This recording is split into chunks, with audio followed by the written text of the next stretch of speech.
Welcome to the deep dive. Today, we're going to get into something pretty useful for international business, I think. Oh, yeah?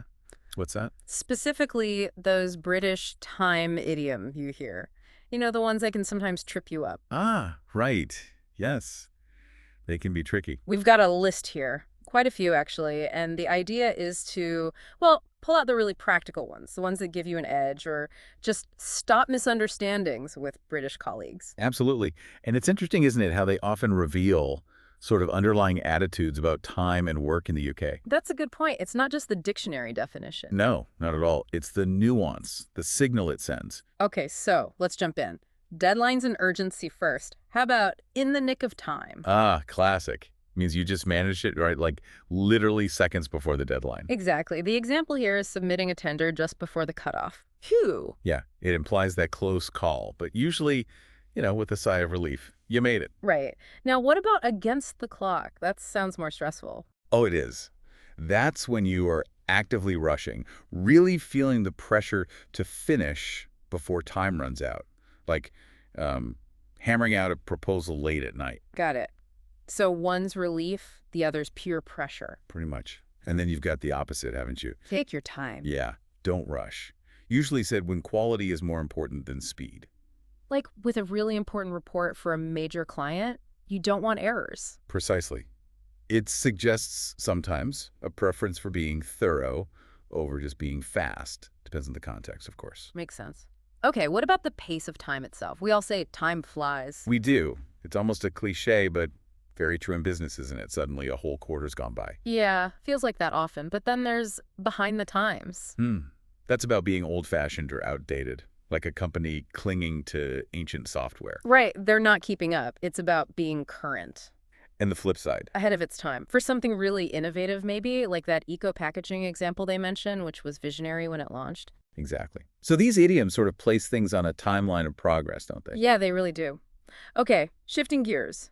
Stopping and starting work. Call it a day. Straightforward one, that. Just means stopping work for the day. Often used in a team setting, like, okay, folks, let's call it a day. And finish up tomorrow. Simple enough. Then make time for. This one's more proactive, I think. It's about consciously setting aside time for something important. Like performance reviews, you have to make time for those, don't you? Can't just let them slide. You really shouldn't know. It signals priority. Okay, here's one that feels a bit more dramatic. At the 11th hour. Ooh. Yes. That means the very, very last minute. Often implies a sudden change or action just before a deadline or event. Like the supplier changing terms right before a deal closes. Stressful. Definitely implies potential disruption. But then there's a more positive timing one. The time is ripe. Meaning it's the perfect moment. Exactly. The conditions are just right for something. Like, the time is ripe to expand into that new Asian market they mentioned. Strategic timing. And related to that maybe is bide your time. What's about patience? Waiting for the right moment. Strategically holding back. Like not pitching a big idea until you know the board will actually listen. Precisely. Waiting for your opportune moment. It's quite strategic in business. Loads of these, aren't there? Let's quickly cover frequency. Around the clock. 204/7 operation. Non-stop. Like global customer service. And in no time. Means very quickly, rapidly, like the IT team sorting a problem, poof, in no time. And once in a blue moon. Very rarely. Like that budget increase example doesn't happen often. Ah, no kidding. Okay, just a couple more categories. Lack of time, pressed for time, Just means you're in a hurry, short on time, might need a brief meeting. and out of time. Simple. Uh, The time allocated is finished, no more available. right. And finally, anticipation or delay. About time. You say that when something finally happens that you feel should have happened sooner, like about time they approved that remote work policy. There's a slight impatience there, isn't there? Definitely. Then all in good time is reassurance. It'll happen. Just wait. Okay. And time on your hands, Having unexpected free time, maybe between projects. which leads to kill time. Yeah, just doing something unimportant to occupy yourself while waiting for something else. Wow, okay.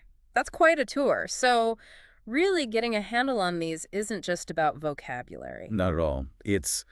Uh, It's about understanding those subtle cultural messages, the context, especially in British business settings. It helps you read the room a bit better, maybe? I'd say so. It adds a layer to your communication skills. So for you listening, think about which of these might pop up in your work. Which ones could be useful to understand or even perhaps use carefully yourself. It really encourages that deeper listening, doesn't it? Beyond just the words. Definitely. Hmm. So here's something to think about. How might really hearing these subtle time cues change how you approach your next international project or meeting? Food for thought. Understanding the rhythm behind the words.